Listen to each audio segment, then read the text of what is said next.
Dzień dobry Państwu, witamy ze strefy Wprost podczas pierwszego dnia Europejskiego Kongresu Gospodarczego. Ze mną mój pierwszy gość w studiu, pan Jörn-Erik Mantz, prezes zarządu EON Energy Infrastructure Solutions Polska. Now we need to switch into English because my guest is an English speaker. So let me introduce you one more time. Jörn-Erik Mantz, the CEO of EON Energy Infrastructure Solutions Poland, is here with me. Good morning, sir. Good morning.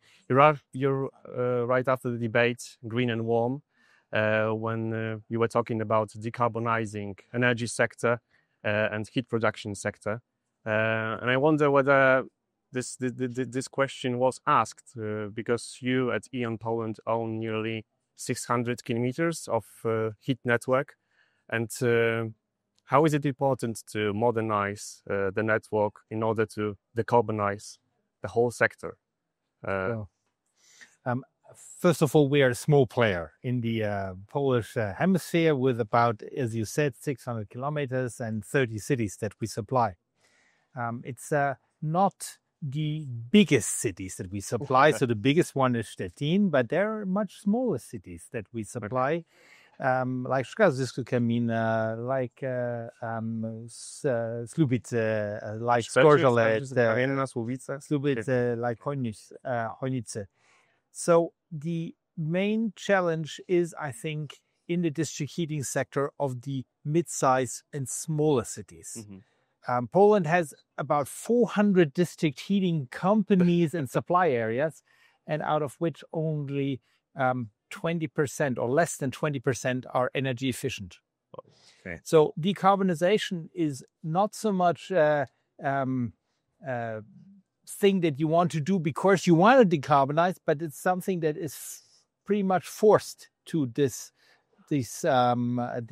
district heating suppliers, because if they are not efficient, if they don't have an efficient grid fit for 55, by 2028 or latest 2030, then from 2030 onwards, they cannot connect new customers that need to be energy efficient.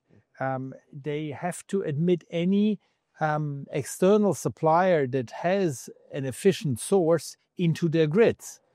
So there is quite a challenge to those mid-size and small-size district heating companies, which are the backbone of the district heating system in Poland. And they are, to a large extent, owned by municipalities. And thus, they do not have the funds to now heavily invest. Okay. So it is extremely important for the sector to stay an attractive source of heat. And I'll come to this in a second, why this is important, that these companies can survive. Mm-hmm. And that in particular their customer base doesn't dwindle, thus enforcing them to raise their tariffs into levels which are not affordable anymore for the customers of district heating systems. And when you're talking about the grid, so it needs to be replaced or it needs to be changed somehow, modernized somehow to be zero efficient and fit for the future? It needs to be upgraded. I would say. Okay. Right. It would be a waste of resource in Poland if we would now try to build a second district heating system, or if we try to just decentralize everything, because it's a value, this district heating system.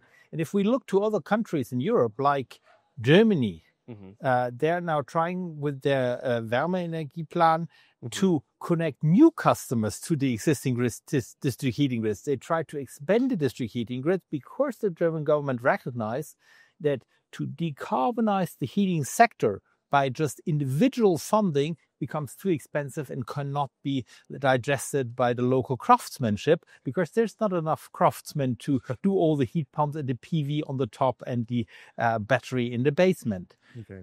So the district heating with its concentrated power is a much better way to decarbonize the heating sector of a country in many cases than it is the individual solution alone. Mm-hmm. Sure, not in rural areas, but in cities and larger communities. UK is trying to now build a new district heating system. They don't have a district heating system. They have all electric heating in the country, and now they are trying to expand the district heating system. So you can see this district heating system in Poland, which is more than 40% of the population are receiving heat from district heating system, is a value. Okay. And why is this a value? We discussed just in the conference, because we will enter, and we are already entering into a world where the electric energy system is not stable anymore, meaning the source does not generate the electricity when the consumer needs the electricity, at least not in all cases. And as a consequence, we need a lot more storage capacity to transfer energy from times when there's an abundance of renewable energy, electrons from solar and wind, into times when there's a scarcity, particularly in dark, calm days in winter. This is difficult to do by electric batteries only, because electric batteries, you would need huge electric batteries and all new electric batteries. Okay. And there the district heating system is a wonderful storage, and it's already there. So why not try to store energy from times when there's an abundance of renewable energy into times when there's a need of energy?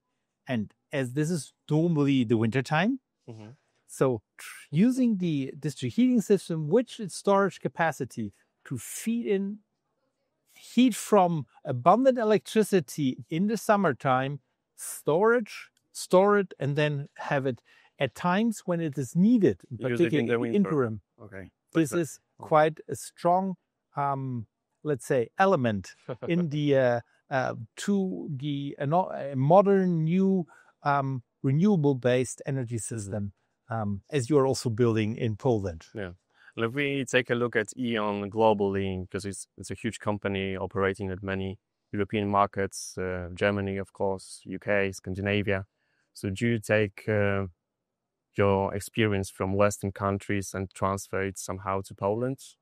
Are there any good examples that work in the Western countries and could be adopted here, for example? I would say Poland is a super strong country in terms of its intelligence, in terms of its engineering base, in terms of the dedication of the people who work in the company. And there's little to add because you are really a nation of creative people, a nation that has that is open to new solutions, which is extremely important. Okay.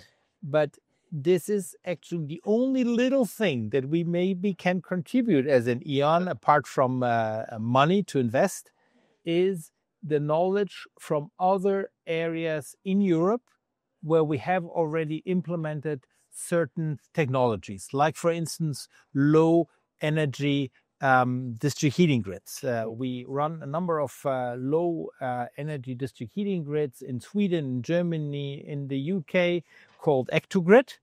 They run on 40 degrees. In summertime, it's getting cooler, the primary district heating grid, and in winter, it's getting a little bit higher in temperature. And then you have at each building a heat pump that boosts the energy either to higher temperature in winter or to lower temperature in summer when it's too hot. Okay. This system is something that has been built in Sweden. And that has been explored in Sweden and is now operational in Sweden. And this is where we send our Polish colleagues to study, to experiment, to learn how the system works, and then implement here in Poland. And the first EKG system, by the way, we have now started 2 years ago in Wastowia Island in Szczecin. So we principally use the knowledge of the group to boost our systems here in Poland. But, and this to be added, it's not only this way, it's also the other way. For instance, we had a very upgraded and very sophisticated leakage control system in our Stettin operation that is now used in Sweden. Okay. So the idea of this So Swedish collaboration- engineers were coming to Poland. Absolutely. We're coming to Poland to learn. So in principle, we try to learn from each other in a way to make it better for the whole of the group and to contribute to the development of the countries in which we work. Thank you very much for the conversation. Thank you for taking our invitation here, and wish you all the best in the future. Thank you very much, Simon. It was a pleasure.